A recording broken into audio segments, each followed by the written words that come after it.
Hola, ¿qué tal? Soy el profesor Rafael Cortés. Vamos a revisar hoy el tema de estafilococos, específicamente Staphylococcus aureus y más relacionado con el problema de las enfermedades infecciosas de piel y tejidos blandos. Como hemos hecho en las anteriores clases, vamos a iniciar con las generalidades de este tipo de bacterias. Los estafilococos son, como su nombre lo dice, son cocos muy pequeños, alrededor de una micra cúbica, y pues están agrupados en racimos, como se puede apreciar en esta tinción de Gram. Son Gram positivos, y recuerden ustedes que son catalasa positivos. Eso es importante para diferenciar, habíamos dicho, a los cocos de importancia médica, ¿verdad? Los que son catalasa negativos pertenecen al género Streptococcus, y los que son catalasa positivos pertenecen al género Staphylococcus. Son anaerobios facultativos y su microhábitat es muy similar al de Streptococcus, básicamente piel y mucosas, específicamente la mucosa respiratoria, gastrointestinal y genitourinaria.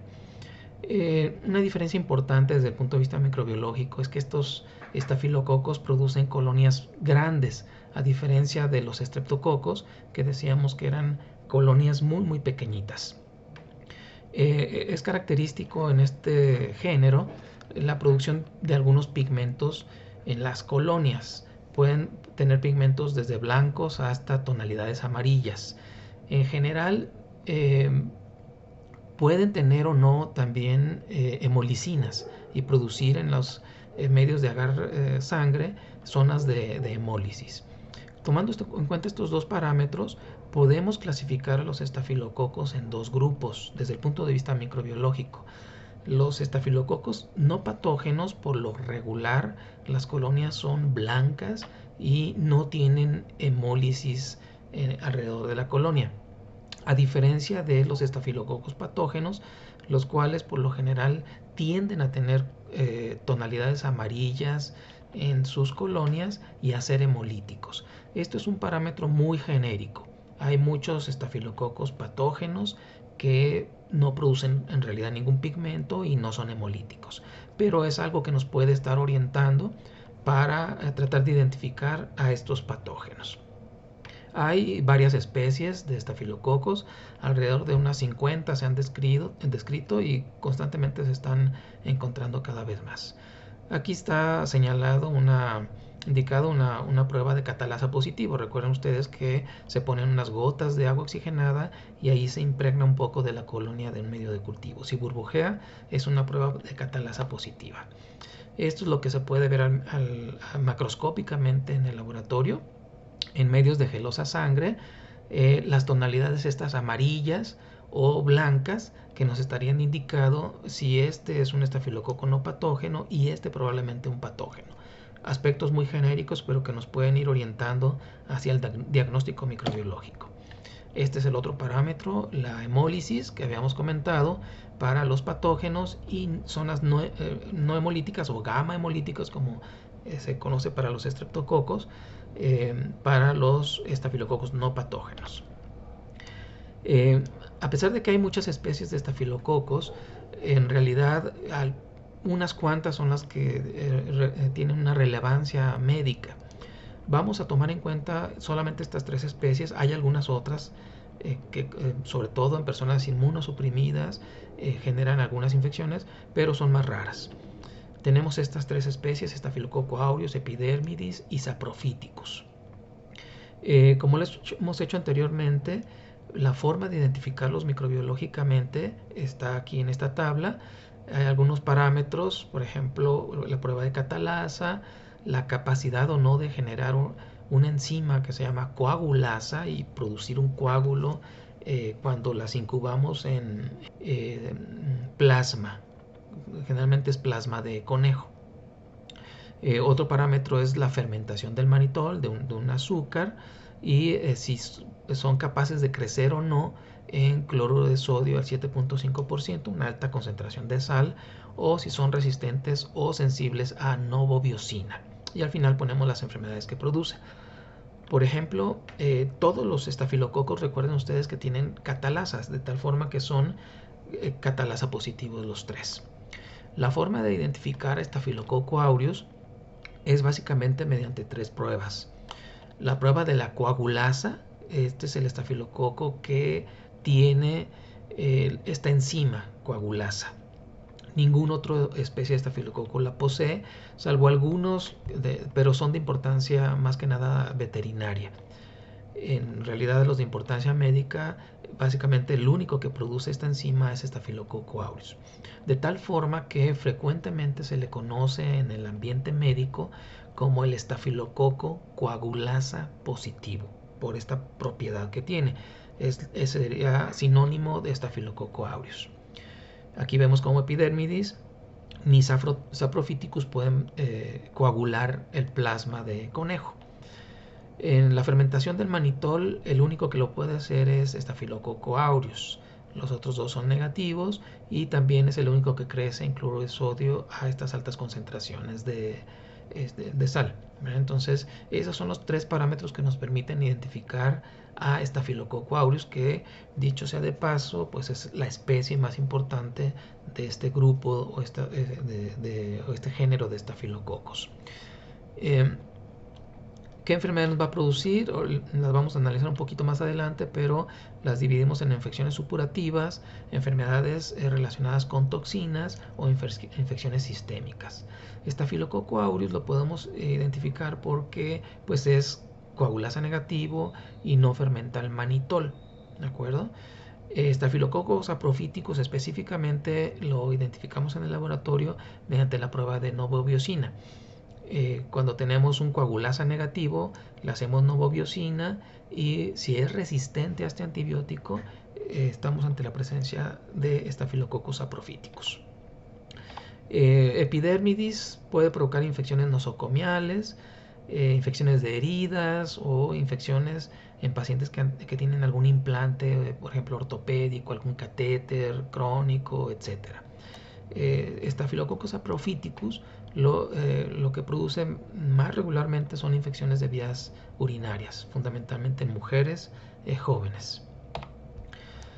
Desde el punto de vista clínico, podemos clasificar a los estafilococos en dos grupos: los estafilococos coagulasa positivos y los estafilococos coagulasa negativos. Eso es importante desde el punto de vista médico porque nos orienta a el manejo y el tratamiento que se le da a un paciente. Ya sabemos que Staphylococcus coagulasa positivo, en realidad nos estamos refiriendo a Staphylococcus aureus. Esta es la prueba de coagulasa, plasma de conejo. Se mete aquí un inóculo del estafilococo que queremos probar, se deja incubando aproximadamente 2 horas y 2 a 3 horas, y si genera el coágulo, aquí se ve como al inclinar el tubo se queda pegado el coágulo, entonces estamos ante la presencia de coagulasa y y muy probablemente sería Staphylococcus aureus. Haría la prueba de manitol, la fermentación del manitol. Aquí se ve, este es el manitol en caldo a pH neutro. Si es capaz de metabolizar el manitol, este estafilococo lo transforma a productos ácidos, lo cual van a cambiar el pH del medio y cambia un color amarillo. Entonces un color amarillo nos indica prueba de manitol positiva. Hay un medio en agar que tiene combinado el manitol y con altas concentraciones de sal, de tal forma que si tenemos un crecimiento de color amarillo por la fermentación del manitol y el crecimiento en altas concentraciones de sal, pues nos orienta a pensar justamente en Staphylococcus aureus. Este es un crecimiento que soporta concentraciones de sal, pero no puede fermentar el manitol. Este crecimiento de aquí no corresponde a un aureus. Este de aquí probablemente sí. Para identificar, lo cual nos permitiría en este caso muy probablemente identificar Staphylococcus epidermidis, por ejemplo, de Staphylococcus aureus. Para identificar Staphylococcus saprophyticus dijimos que la prueba de susceptibilidad a novobiosina es importante. Entonces, de los que son coagulasa negativos y manitol negativos, pues tenemos epidermidis y saprophyticus. al ponerlos en contacto con un disco de novobiosina y haber un halo de inhibición, este correspondería a Staphylococcus epidermidis. Si hay resistencia, sería un Staphylococcus saprophyticus. Bien, hablando de Staphylococcus aureus, sus características ya particulares, vamos a establecer que es un patógeno primario, es un estafilococo, para puntualizar, coagulasa positivo, dado el color que predomina en las colonias, amarillento, también se le denomina estafilococo dorado. Aunque consideramos que este parámetro no es muy frecuente, ¿verdad? No es muy seguro de definirlo como especie a un estafilococo. La prueba de coagulasa sí, esa es la prueba más importante. Es un estafilococo que no solamente es de humanos, también puede infectar a animales. Entonces, desde el punto de vista de las infecciones zoonóticas, también tiene un papel relevante esta bacteria tanto en animales como en humanos. A diferencia de los estreptococos, recuerdan que habíamos comentado que Streptococcus pyogenes, por ejemplo, es exclusivo de humanos. Aquí no, aquí el espectro de infección se puede ampliar hasta incluso el contacto con animales. Aquí pueden existir portadores asintomáticos, fundamentalmente en piel y mucosas, principalmente en nasofaringe, y son mucho más frecuentes que para los estreptococos. Se considera que un 15 a un 30% de la población pudiera tener o tenemos Staphylococcus aureus en nuestras fosas nasales o en nuestra piel como portador asintomático. Y en grupos específicos, por ejemplo, trabajadores de la salud o pacientes hospitalizados o personas que constantemente están utilizando agujas para inyectarse medicamentos, qué sé yo, se aumenta el porcentaje de portadores. Hasta incluso el 80% de estas personas pueden portar este Staphylococcus aureus. Entonces aquí sí es importante, es muy relevante detectar a estas personas, sobre todo cuando laboran en sitios donde pudiera existir un riesgo de contagio hacia otras personas o otros elementos. ¿Qué mecanismos de virulencia tiene Staphylococcus aureus? Pues tiene muchísimos mecanismos de virulencia. Es una bacteria rica en estos factores. Desde factores estructurales como la cápsula, que nos permite identificarla o clasificarla en serotipos, pasando por los ácidos teicoicos, que también funcionan como adhesinas, y unas proteínas que están en la pared, denominada proteína A, que tiene la capacidad de unir anticuerpos, pero los une no por la región FAB, como normalmente se une un anticuerpo reconociendo a su antígeno. Aquí la proteína A une al anticuerpo a través de su fragmento FC. Entonces lo une al revés, de tal forma que un estafilococo se puede cubrir de anticuerpos a través de su FC y les sirve como un mecanismo de evasión de la respuesta inmune. De esa forma no se va a activar complemento aunque se peguen anticuerpos adyacentes y sean de tipo IgG. Tiene muchísimas enzimas. Para algunas de las que tiene y comentarlas, la catalasa, que ya la vimos, la prueba de coagulasa es un Staphylococcus aureus, entonces todos tienen esta enzima, la coagulasa.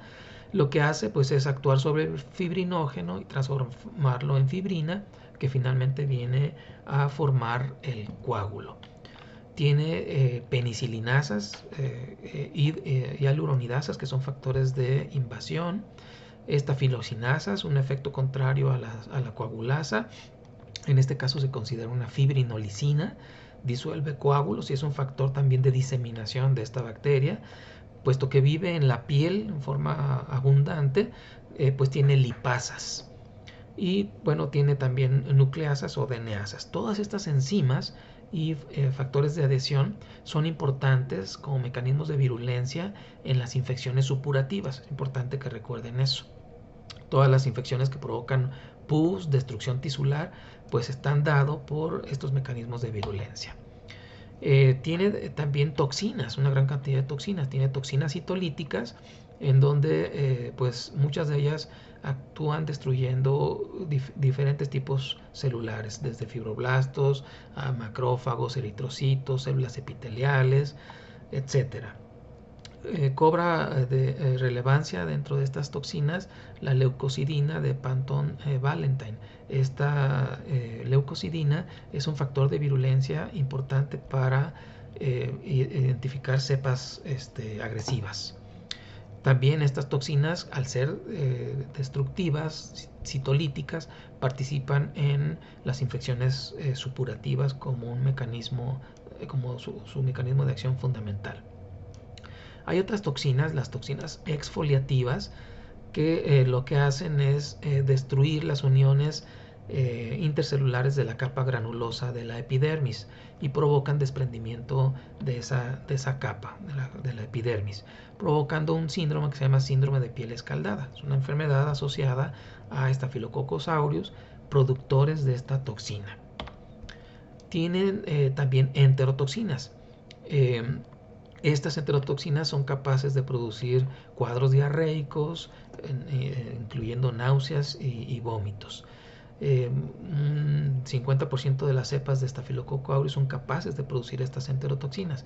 La relevancia de estas enterotoxinas es que si un estafilococo contamina algún alimento, sobre todo alimentos ricos en carbohidratos o proteínas, muy clásicos son los pasteles que son descuidados en su conservación, en refrigeración, y secundariamente contaminados con Staphylococcus aureus por alguna persona que en sus narinas llevaba el estafilococo, en sus manos manipuló el pastel o el alimento y ahí cayeron Staphylococcus aureus.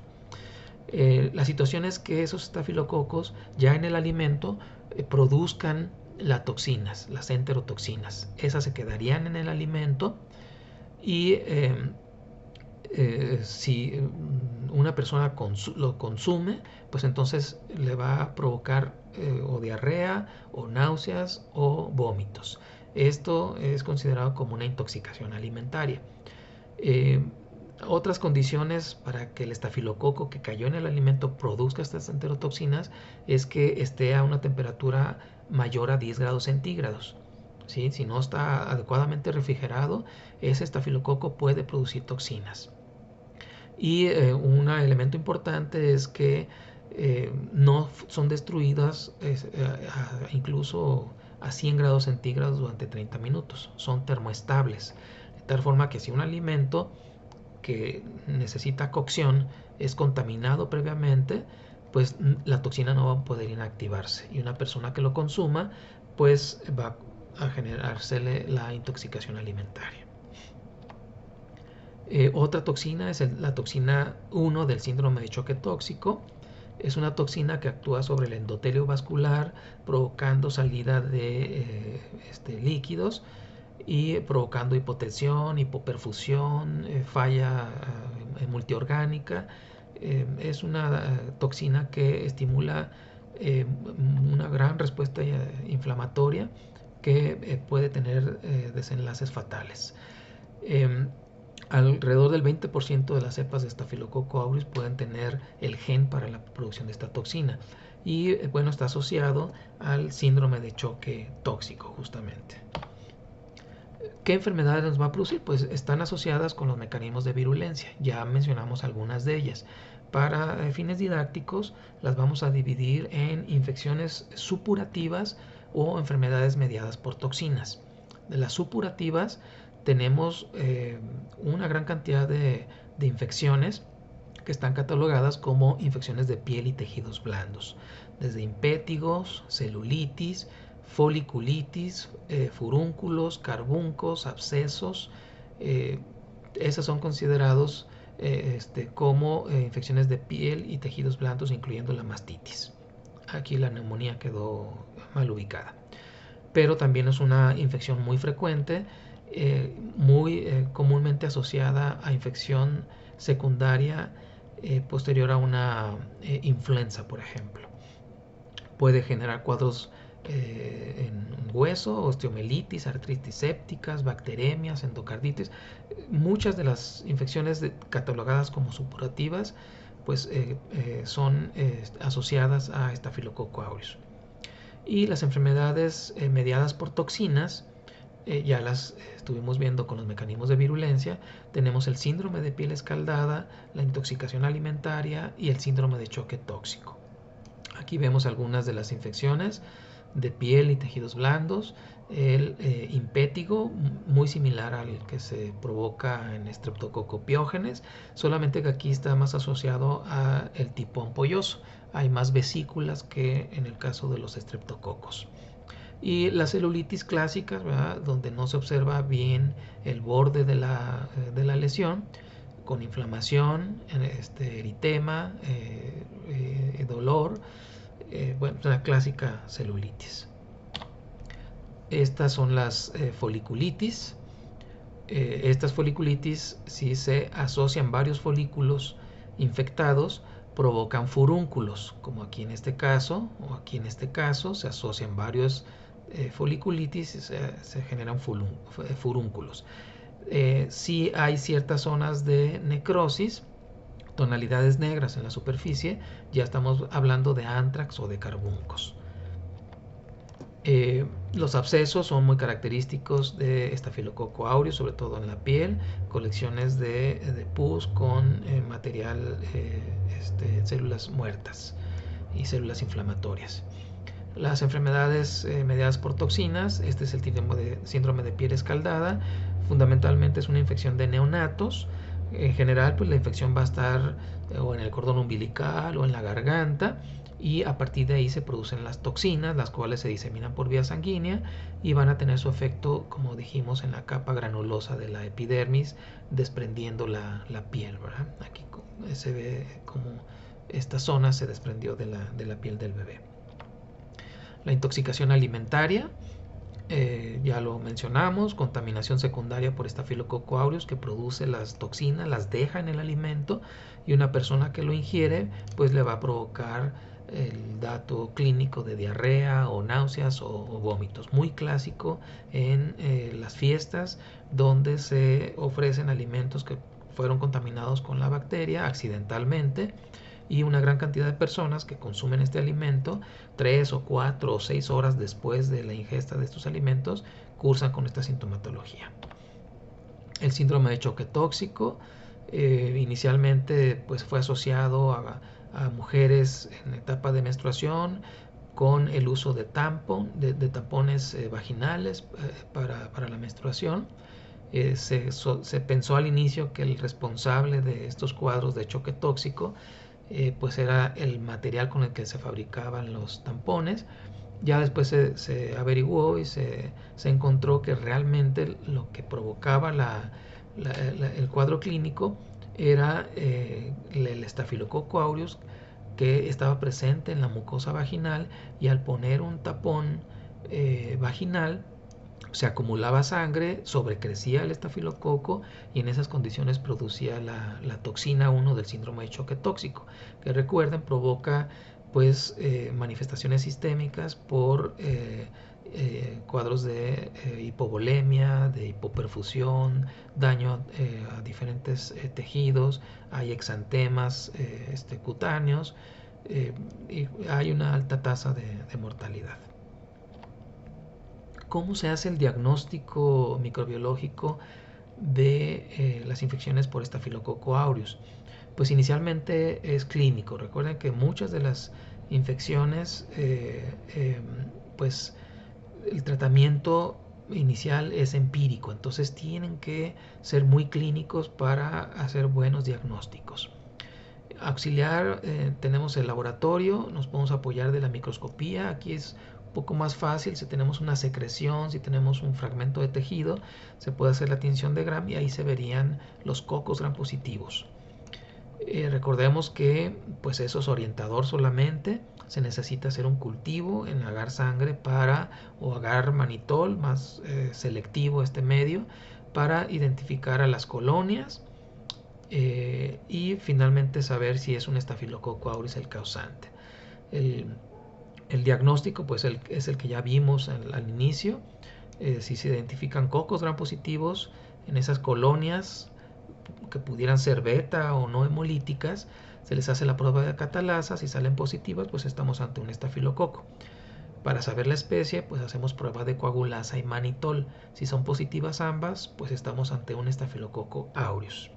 Siendo así, bueno, pues entonces se requiere culminar el estudio microbiológico con un antibiograma. Muchos de los estafilococos son resistentes a antibióticos, así que es importante tener el patrón de susceptibilidad y resistencia de ese aislado y que el médico lo conozca para poder corregir el tratamiento empírico o mantenerlo. También se puede hacer diagnóstico detectando las enterotoxinas, por ejemplo, en el caso de los alimentos, o incluso detectando el estafilococo aureus en los mismos alimentos. Hay pruebas de ELISA, pruebas inmunológicas para detectar estas toxinas. O hay pruebas moleculares para detectar las cepas. Esto tiene relevancia sobre todo en cepas de estafilococo aureus resistentes a algún antibiótico. ¿Cuál es el tratamiento? Pues aquí tenemos que tener varias consideraciones. Más del 90% de los aislados de estafilococo aureus son resistentes a penicilinas. El factor más importante de resistencia son la producción de penicilinasas. Entonces, desde muy temprano del desarrollo de los antibióticos, pues se vio que rápidamente los estafilococos fueron resistentes. Así que la industria farmacéutica diseñó penicilinas semisintéticas, modificándoles los radicales para tratar de hacerlas más resistentes a estas penicilinasas. Y así surgieron las penicilinas resistentes a penicilinasas o conocidas también como antiestafilocóxicas. Dentro de estos antibióticos está la meticilina, la oxacilina, nafcilina, oxacilina y probablemente reconozcan la dicloxacilina. El problema es que un tiempo funcionaron bien estos antibióticos, eliminaban a los estafilococo aureus, pero rápidamente desarrollaron resistencia. En los años 60 desarrollaron resistencias y a estos estafilococos, ahora resistentes a penicilinas del tipo de las antiestafilocóxicas, se denominaron estafilococos resistentes a meticilina. En inglés se le conoce como estafilococos MRSA y en castellano estafilococos SARM. Entonces, estos estafilococos son resistentes justamente a que tienen un gen cromosómico, el gen MECA, que codifica para una PBP diferente, una PBP mutada. Aquí ya no, la resistencia no es por beta-lactamasas o penicilinasas, es por modificación del blanco de las penicilinas, de los beta-lactámicos, modificando su PBP a una PBP llamada 2A, la cual tiene baja afinidad a los beta-lactámicos, tal forma que una cepa de estafilococo aureus resistente a meticilina, es decir, a estos antibióticos antiestafilocóxicos, significa que son resistentes a todos los beta-lactámicos. O sea, un MRSA es resistente a todos los beta-lactámicos, lo cual estamos incluyendo a todas las penicilinas, a todas las cefalosporinas y a todos los carbapenémicos, a excepción de la última generación de cefalosporinas, la quinta generación. La ceftarolina y el ceftobiprol son antibióticos diseñados para justamente el tratamiento de estafilococos MRSA. Inicialmente estas cepas MRSA se encontraban en los hospitales. Con el tiempo, poco a poco se fueron diseminando hacia la comunidad, tal forma que actualmente el 30 al 50% de todas las infecciones globales son estafilococos resistentes a meticilina, MRSA. Es importante considerar para el tratamiento que, como mencionábamos al inicio, el tratamiento es empírico, mientras el laboratorio nos da los resultados del antibiograma. Entonces es importante conocer la susceptibilidad y resistencia de las cepas de estafilococo aureus de nuestra comunidad, de nuestra área geográfica, para ofrecer un tratamiento empírico más orientado. Y bueno, hasta donde sea posible, el manejo de, por ejemplo, las infecciones de piel y tejidos blandos, pues tratar de dar un manejo local, un manejo con, si es posible, puncionar, drenar el absceso, debridar, a realizar antisepsia. Recuerden que el antibiótico solo no va a poder eliminar, por ejemplo, un absceso. Sí es importante drenarlo, debridarlo para que pueda tener su mejor acción el antibiótico. Hay situaciones en las que no se puede hacer eso, por ejemplo en las erisipelas o en la celulitis, donde no hay una colección de pus, pues es imposible abrir y drenar, ¿sí? Pero bueno, hasta donde sea posible hacer estas acciones. Si tenemos infecciones en la comunidad, bueno, recuerden que todavía tenemos un 60%, 70% de cepas que son sensibles a meticilino o meticilino sensibles. Entonces se pudiera usar dicloxacilina todavía o una cefalosporina de primera generación. Recuerden que es importante siempre iniciar los tratamientos con los antibióticos del menor espectro posible. No empezar con el mayor espectro porque entonces fomentamos mayores resistencias. Entonces iniciar con cefalosporinas de primera generación o una penicilina del tipo de las resistentes a penicilinasas, pues pudiera ser una alternativa si estamos hablando de una infección en la comunidad. En caso de que se sospeche de que la infección es por un MRSA, bueno, entonces ahí no funcionaría ya ningún betalactámico, ¿sí? Ninguna cefalosporina, ninguna penicilina. Entonces se puede utilizar clindamicina o trimetoprim con sulfametoxazol. Si son casos graves que ya involucran situaciones de manifestaciones sistémicas o de hospitalización, bueno, ahí ya se utiliza vancomicina o se utiliza linezolid o cefalosporinas de quinta generación. Dada la gravedad de la infección, no podemos empezar con antibióticos de bajo espectro. ¿Qué medidas de prevención tenemos? Bueno, pues hay que mantener una buena higiene personal, el lavado de manos constante, hay que cuidar nuestras heridas, realizándoles antisepsia, cubrirlas, evitar que se infecten a toda costa. Y tratar de evitar compartir accesorios personales como rastrillos, corta uñas, ropa como algunas gorras, bufandas, etcétera, ¿no? Uniformes. Si tenemos alguna lesión, pues acudir al médico o atención médica en caso de que sospechemos de alguna infección, no automedicarnos. Y bueno, es importante también la detección y manejo de portadores asintomáticos, sobre todo en la industria alimenticia o en las unidades de cuidado intensivo en los hospitales, por ejemplo, por la posibilidad de que una persona pudiera transmitir sus bacterias que para ellas son microbiota normal o son portadoras. Lo importante sería que esta persona sea consciente, que sepa que tiene el estafilococo aureus y que entonces haga todas las medidas de protección personal, de protección primaria para evitar contagiar a los demás. Como desafortunadamente es difícil hacer esta detección de portadores, pues más vale asumir que uno es portador asintomático de estafilococo aureus, sobre todo si trabaja en un hospital, en una unidad de cuidados intensivos, neonatales, donde hay alto riesgo de transmitir a los pacientes nuestra microbiota. Entonces, utilizar guantes, cubrebocas, lavarnos las manos antes de utilizar los guantes, después de usarlos, usar toda la bata, toda la indumentaria necesaria para hacer la protección primaria. Bueno, como ven, estafilococo aureus es un tema muy amplio. Aquí vimos los aspectos muy genéricos, muy generales, que puntualizaremos en clases. Muchísimas gracias. Hasta luego.